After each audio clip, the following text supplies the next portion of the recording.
Welcome back to Lead with Spark.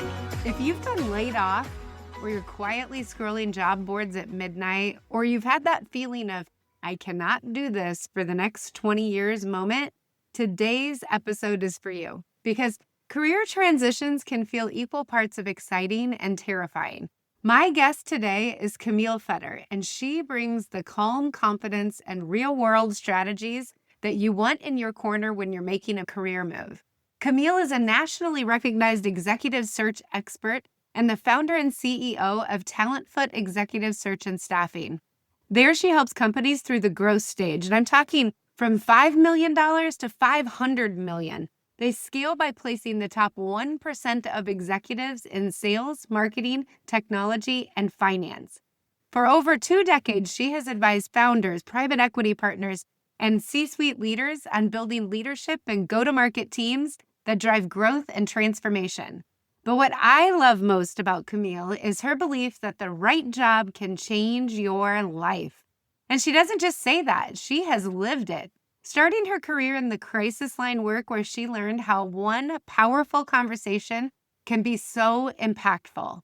She has taken that and now she's been featured in the Wall Street Journal, Forbes, Business Insider, and CIO.com. And on top of all that, she's a member of the Forbes HR Council and a founding member of Chief. I am so excited to have her here, and I cannot wait for you to hear what we are about to share. Welcome to the Lead with Spark podcast, the show where real women lead with authenticity, show up with presence, and live out their purpose. I'm Lynsey Mulder, speaker, C-suite executive, family gal, travel junkie, and a firm believer that your leadership starts from within. Around here, we go beyond the fluff. We talk about the real stuff no one teaches you in leadership training. Your values, your superpower strengths, boundaries to stop burnout, and how to quit being the chaos coordinator of your own life. Whether you're building a business, leading a team, or just trying to stop feeling stuck in the daily grind, this is your space to get clear, get aligned, and finally lead with confidence. So let's cut the noise and reconnect with the spark that makes you, you. Let's go get our spark on. Welcome, everybody. I'm so excited. Camille is here with us today, and she is just full of so much wisdom and information. And this topic is exactly what everybody needs to hear right now. I can't even tell you how many people have come up and said, I just got laid off, or I feel like I'm ready for something else. And so I am so glad that you're here. This is perfect timing. Thank you for joining us. Thank you for having me. It's an absolute honor and privilege. Yes, I know you and I have got to chat quite a bit, but for anybody who's meeting you for the first time, share with them a little bit about the work that you're doing today and really what brought you to the point that you're at right now. Sure, absolutely. Goodness, I haven't shared this with you, Lynsey. I started my career, I would say, in the world of corporate matchmaking and making a difference in people's lives all the way back to college when I worked for a crisis line. And in that crisis line work, we had callers that had all kinds of challenges in their lives. And these were very difficult calls. And that's when I realized the power of conversation could dramatically change the trajectory of someone's life or even save their life. And so that was the moment I got hooked on really wanting to make a difference in people's lives. And here I am, 22 years later in executive search, doing that every day. And not only doing that for the candidates and job seekers that we serve, the organizations and hiring teams we serve, but also the people within my own firm. Yeah, that's amazing. I know that work, that crisis work is so important and seems like it's more important every day. And those skills, like you just said, are completely transferable. I know you told me when we chatted that when recruiting happened for you, when you moved into that, the seas parted and you knew that this was it. How did you know? Like that feeling of purpose plus your business combined. How did you know that was it? I realized that I was miserable in Excel spreadsheets. My first job, right? I'm in this cubicle and I've the TPS reports, if you will. Remember Office Space, right? Oh, yes. And I looked around and I thought, this can't be it. This can't be the next 60 years of my life, right? And so I went for a walk, and it was in Chicago on Wacker Drive. The sun's shining. I feel the sunshine on my face.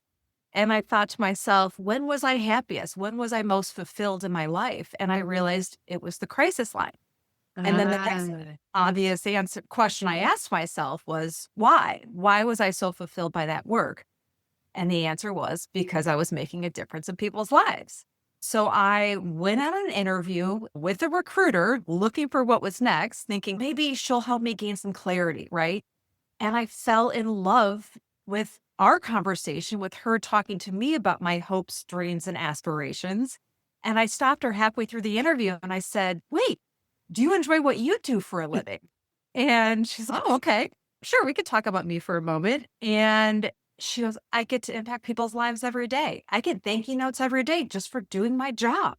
And it was like the seas had parted, right? It was, wow, I love business. I love solving complex problems, but I also want to make a difference in people's lives. And it was like the crisis line work met corporate Camille. Always loved business since she was about 7 years old doing lemonade sales.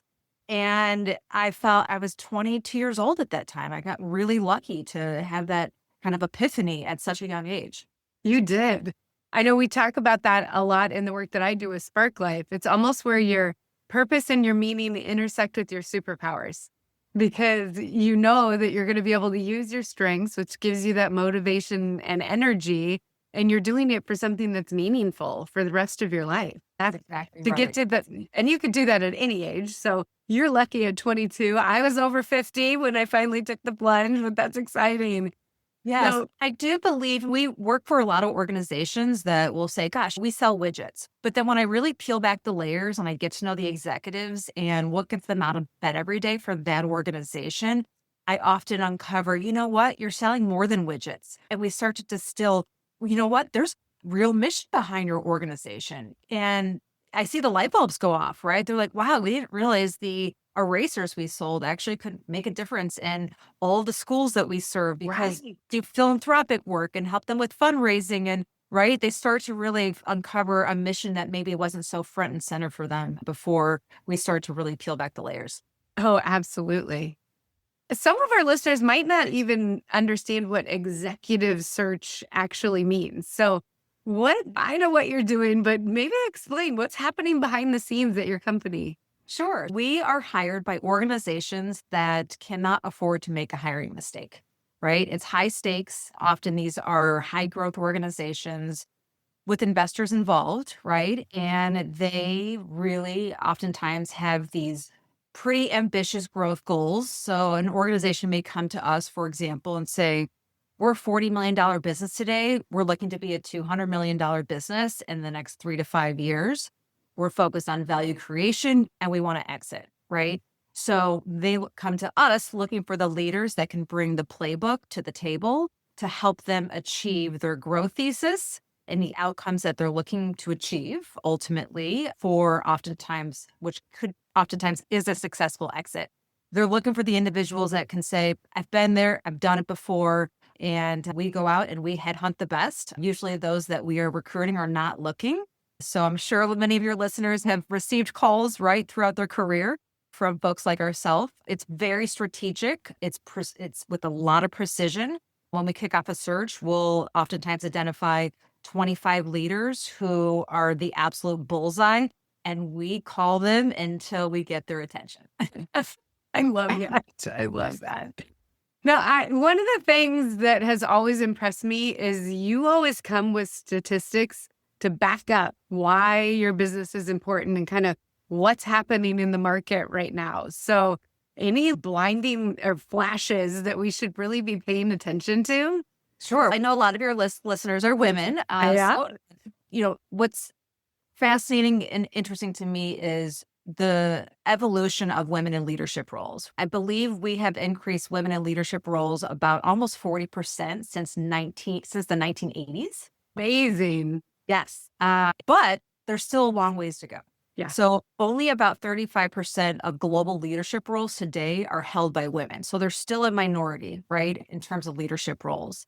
And my gathering is representation really matters. And this is something that Mattel, the Barbie line, does really well at in general, right? Does a really good job of representation. When women don't see people who look like them at the top, the path feels longer and the gap just feels bigger.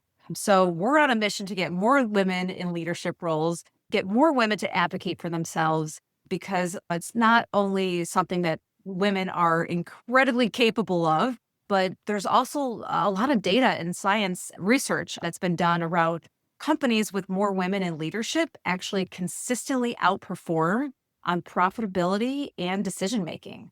And women, yeah, and women in general, when we do these psychometric assessments and testing, they score higher in key leadership skills like empathy, collaboration, and long-term thinking. We are incredibly skilled humans, and we need more of us at the top. Oh my goodness. I want that to really sink in. Like you said, outperform on profitability and leadership. That's huge. Why do you think that is? Why are women outperforming in those areas?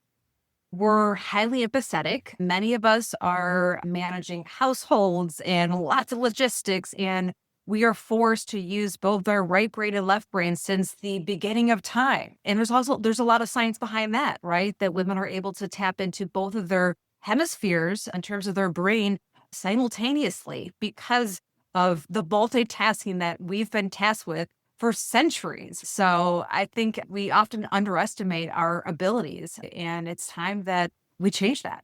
Yeah, tapping into both sides of your brain. So you've got the logic and the math and the process and the order combined with the creativity, the visioning, the ability to see the big picture and being able to tap into both of those at once. That's pretty amazing.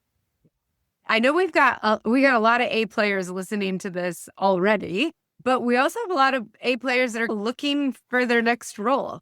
So as they think about starting that approach and doing the discovery, and I'm sure they're updating resumes and all that, when you think about their next move, what do we want to make sure that what can they afford not to miss out on? What should they make sure they never do, those top mistakes?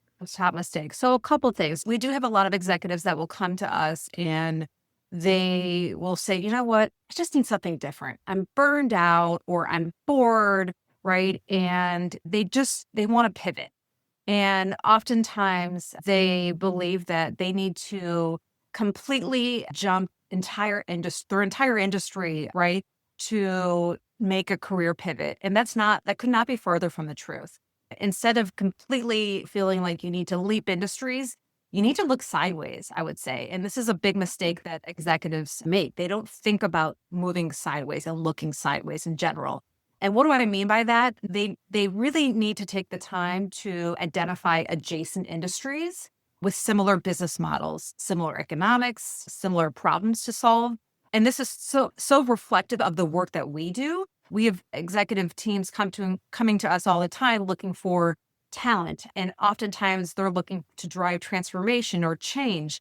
And then we look at the industry that they're in and there are no disruptors. There's no change happening. So we have to look outside the industry. So I would say, number one, really, if you're looking to make a career change or pivot, don't assume that you need to stay within your industry. Do your research and look at adjacencies. I would also, as you're looking at those adjacencies, prepare for your ability to really understand how your skill sets translate to that organization, right? Yeah. For example, a head of marketing in financial services, right? Perhaps they're working for a bank. They're focusing on capturing local customers. They're focusing on local foot traffic, right? Managing conversion funnels, optimizing lifetime value, the list goes on, right? These key skills are actually beautifully translate to retail, right? When you think about all the bank locations. Oh, absolutely. Yeah. Healthcare, hospitality, B2C tech, right? And oftentimes industries are regularly changing and they're disrupted, but it's the leaders who can help identify the pivots and how their skills can translate to really disrupting an industry and or category that really understand their value and become hot commodity for those organizations. Yeah, I can completely relate to that because my history, I looked at my superpowers. And so I was great at leadership, change management, driving strategy. And so I would dive in, and as soon as it would get normalized, then I would be completely bored and have to go find something else. But it took me from the financial industry to healthcare to learning companies, all kinds of different industries. But the fact was that my skills were transferable and able to move into that next role. That's exactly right. And so I would say that's mistake number one, right? Not looking sideways and then not knowing how to translate it to that organization. Two, it's codifying your impact story and the results that you've been able to make for the organizations you've served, right? And really helping the hiring teams connect the dots between your impact story.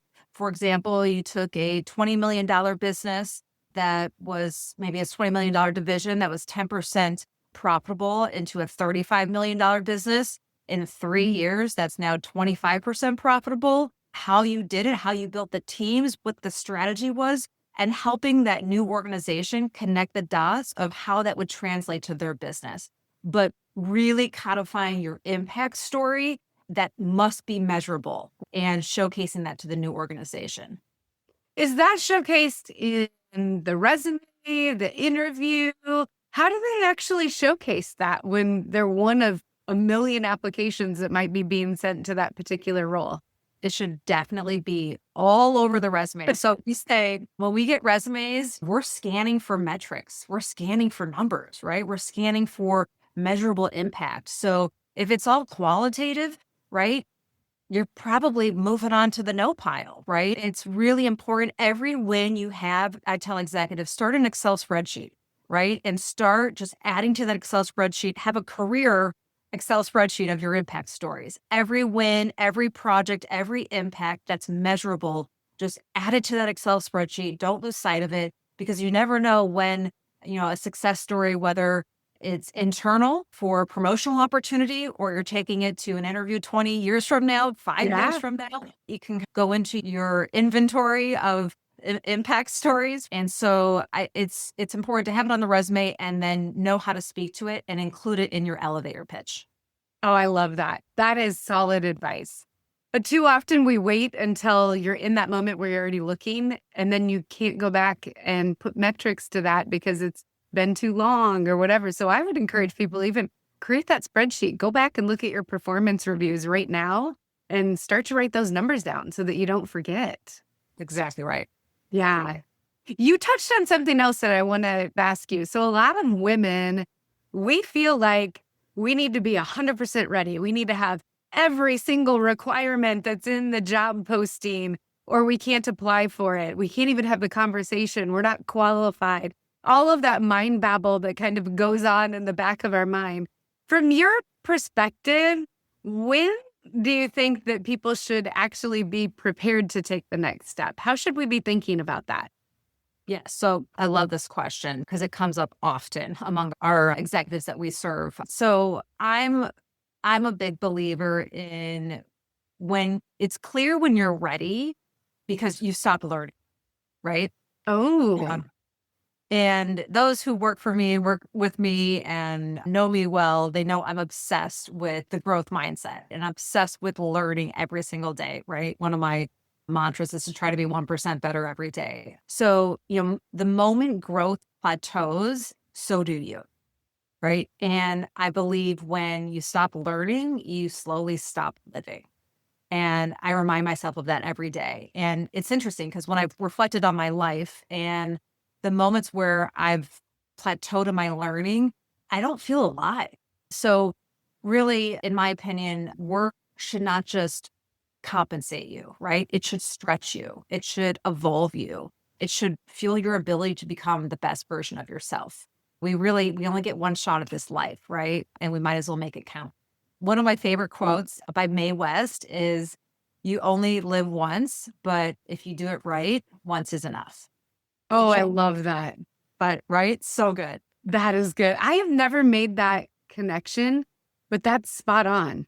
When you Right? stop learning, you can't grow. And that's the point where people start to have their batteries drained, their motivation disappears, their confidence starts to diminish. I've never made that connection. That's powerful.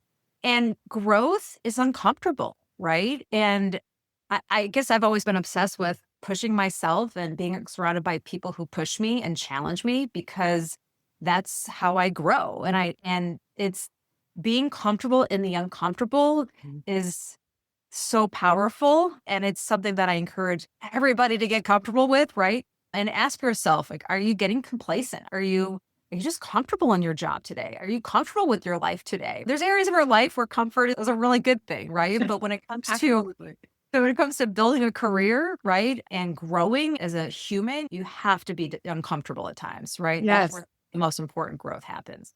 You can't make breakthroughs. You can't really succeed and just have those aha moments unless you are in that uncomfortable zone.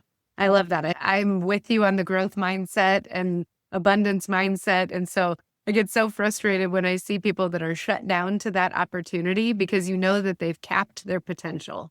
Yes, that's exactly right. I fell in love with Carol Dweck's work. She's a Stanford professor, and she's the one who really did the initial research many years ago on growth mindset and came up with the concept of growth mindset. For any of your listeners who want to dig in more and really digest the research that's been done on growth mindset, look at Carol Dweck's work. Yes. And for those of you that are moms that are out there, learn this now, because our school systems don't do a great job of helping your kids think outside of the box and be okay with being uncomfortable. I think that's one of the biggest gifts that we can give our team members. We can give our children, our grandchildren, whoever that might be. So absolutely, her work is amazing. I love that. I could not agree more. We tell our kids often, we ask them often, why do we fall? And they know exactly how to respond. And the response is to get back up. That's right. That's right. With the growth mindset, you stumble, you are gonna fall, but it also builds resilience, which is also the second, probably most important skill in building a career. Yeah. On that note, so when people are leaders and they're building out high performing teams, what traits should leaders be looking for? Not only maybe in the skills, but if we're women, like, how do we elevate ourselves in performance and for those next opportunities? What are the traits that you're seeing at the top? So we look for one thing that's very specific and very black and white. When we're looking for high performers for our clients, we're not just looking for personal excellence. So I'm sure many of your listeners have heard over the years, we look for leaders in interview settings that are just saying, I did this, I did that. We're actually looking for leaders who know multiplication. Right? And we're looking for multiplication. They know how to build high performing teams that go further together. And being able to really showcase, so that example I gave earlier, right? The executive who took that $20 million business that was 10% profitable into a $35 million business that's 25% profitable.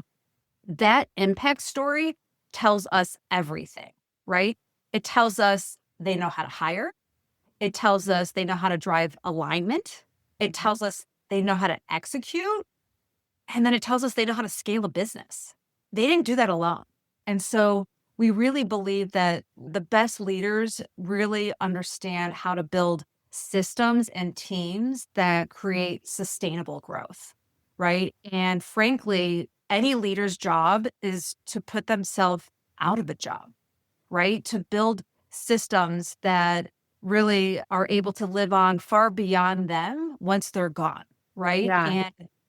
And that's all about building high performing teams and systems, right? And once you've accomplished that high impact story and the system is humming, great. That's when you know it's time to take on the next challenge, right? Mhm. Also, when executives are able to showcase to us that, for example, that impact story alone, right? We're doing the math. So we're thinking, okay, $20 million business that was 10% profitable to a $35 million business that's 25% profitable.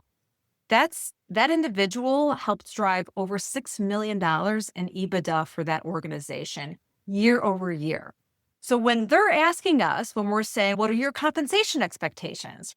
Right? And they've just showcased that impact story and they tell us $600,000 cash comp, long-term incentives. When we just heard that they drove that level of EBITDA year after year, it's math. It's worth it. Worth it. Yeah. That just reiterates how important those metrics are on your resume. that one line, all of the things that you just shared that are interpreted from that. I think a lot of people just think they're putting statements on a piece of paper that nobody's actually going to read and not talk about until you get into the interview. But people are actually going deep into what those statements are. Our eyes actually naturally scan for the numbers, and then we just go to the numbers. Like, all right, what was their impact? We have an invite-only C-suite network called Indigo. And Okay. to be invited and accepted into Indigo, you have to have strong impact stories, and ideally multiple stories consistently. And so when executives stumble, when one question I always ask, so for if any of your listeners interview with me in the future, this is a little sneak peek. My question is, talk to me a little bit about the impact that you're most proud of in your career. And it's surprising how many executives actually stumble on this question. And or they go into these qualitative stories. I impacted culture, and okay, great. Culture's table stakes, right? Yeah. What were the results? What was the result of you impacting culture? If they can't quantify it, it's difficult for us to put them in the A player bucket. Oh, wow. That's good to know. Even things that we think of as being subjective or being things that you can't put metrics to, I feel like there's always a metric that you can come up with, always a metric Yeah, that absolutely. shows that shining moment. Absolutely. Absolutely. So we have a lot of people right now that I've heard from our listeners that have been laid off, or they're in that bucket where, hey, I'm over 40 and I'm ready for a career shift. And I know when you and I talked, these tips are not just for the executive leaders. This is for everybody. But we know the market has also changed. So for those people that are in that moment where they either are being forced to find a job or they're looking for a job, what shifts should they know about with what's happening right now so that they can just be ready to play the game differently? Yeah.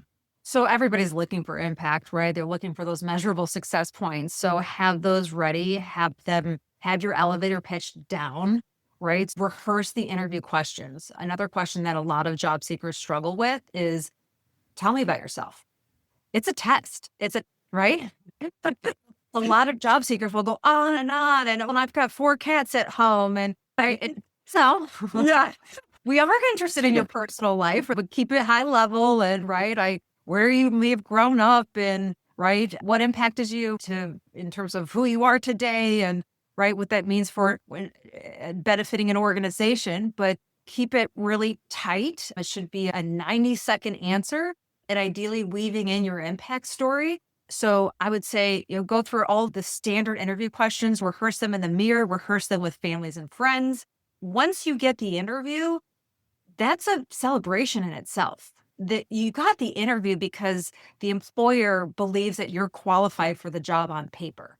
There Yeah. are so many job seekers right now. All over the place. Yeah, employers are being really selective on how they spend their time. If you got the interview, they're hoping you're the one for the job. They want to be done with the process. They don't want to interview 20 more candidates, right?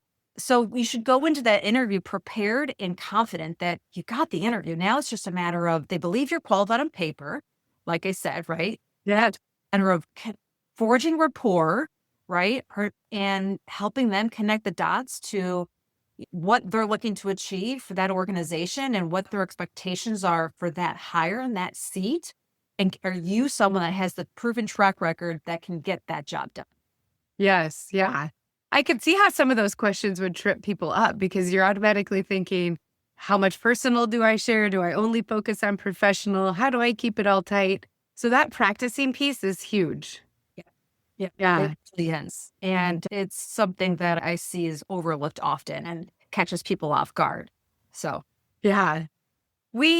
When we talk about traits, boy, AI is stirring up this world right now, isn't it? And some people are talking about how your ability to move into that market and learn, that's going to be a big divider between the A players and the B players. Are you noticing that? And what does it even look like as we think about our careers here in the future?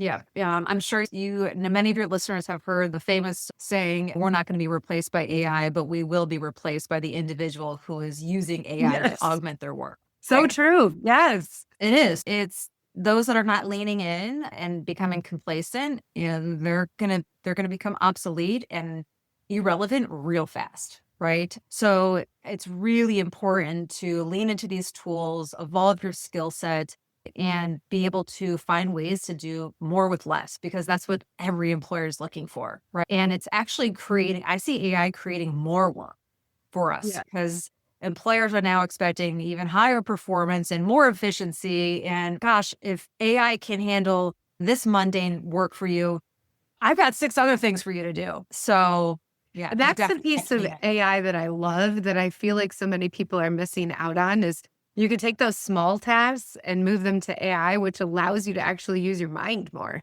be more creative using the Yes. things that you love to do and spill over in those areas while you're letting that happen. Leaning in doesn't have to be like, I have to know how to code all of this stuff and dive in deep, but I need to be able to talk about it, learn the tools, know the basics.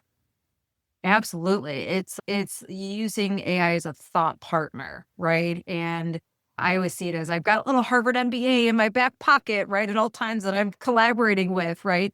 And it should make you think deeper, right? Think more clearly, and the list goes on, but really allowing it to enhance your thinking and seeing it as that thought partner is a different way of looking at it. Yeah, yeah. I like that.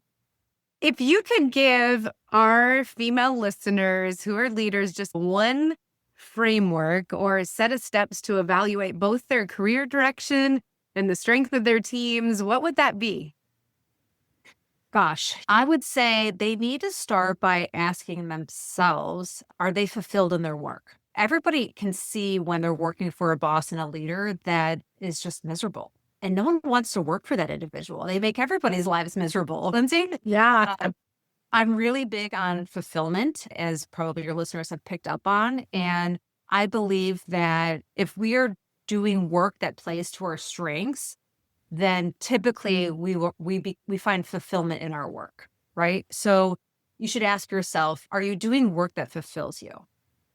Does it challenge you? Does it allow you to grow as an individual, as a leader? I always like to say my work actually not only allows me to grow as a leader, but it allows me to grow as a parent, right? Yeah. My work makes me better, right? In all aspects of my life.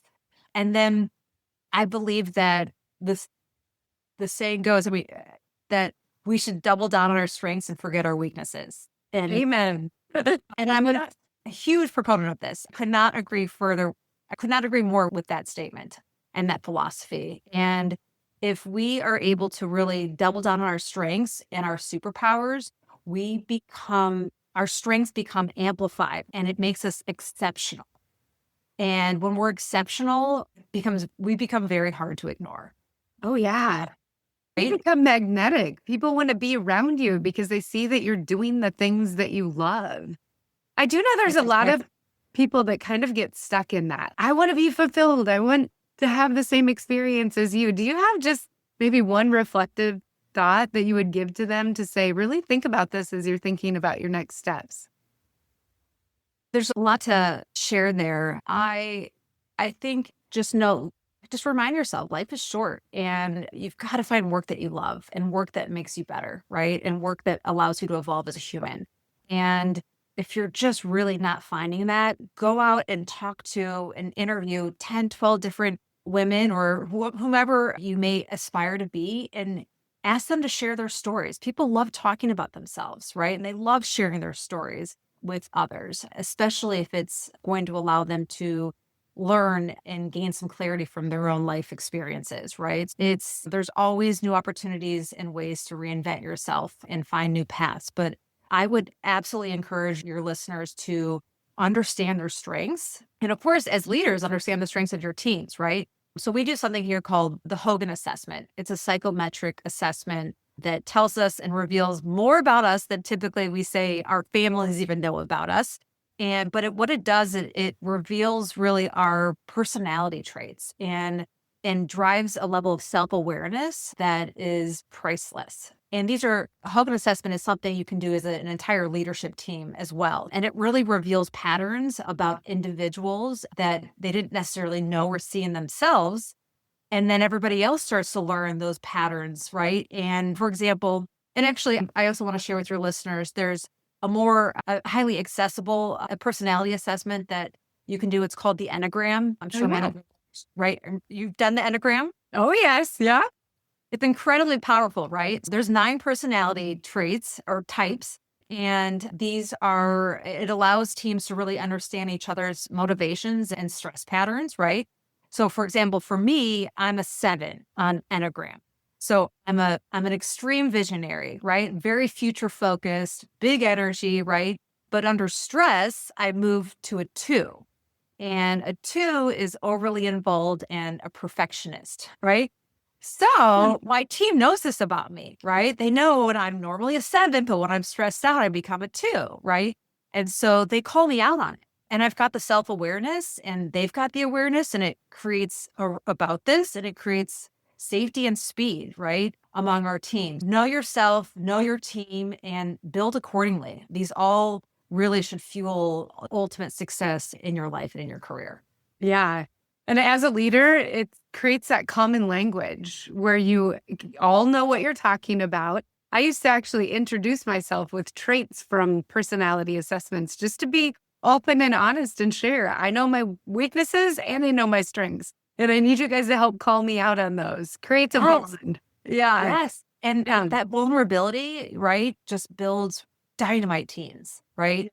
When you're not afraid, you're not hiding anything, and you can be aware and call out your weaknesses. I call out my weaknesses every day, right? Yes. And then I go to a member of my team and I say, "You're really good at that. I suck at this. You're really good at this. Well, can you help me?" Yeah. Yeah. I think the best leaders surround themselves with all the personality types that they are not. Yes. Yeah. Yeah. And I know your company at Talentfoot, you do the Hogan assessment for leaders. I know you've also got a book coming out. I can't wait. Yes, you don't have to tell us when, but I will definitely be posting so that everybody knows as soon as you've got that published. I'm super excited about that. I'll be one of the first ones to pick that up and buy it. I do have to ask you, because I end every interview with this. So I am a complete travel junkie. I love to travel. And so I always want to know, where should we travel next? But more importantly than that, when we get there, what should we do? What experience do we need to make sure that we have when we get there?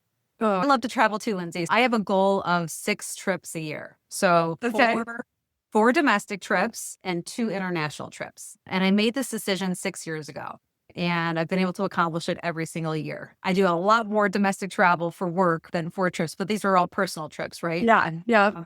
And we do 1 international couples trip and 1 international family trip, right? Yes. Woman after my own heart. That's typically what we do too. Oh, that's fantastic. Yeah. So probably one of the highlights of my life from a travel standpoint was Peru. We went to Peru 2 years ago.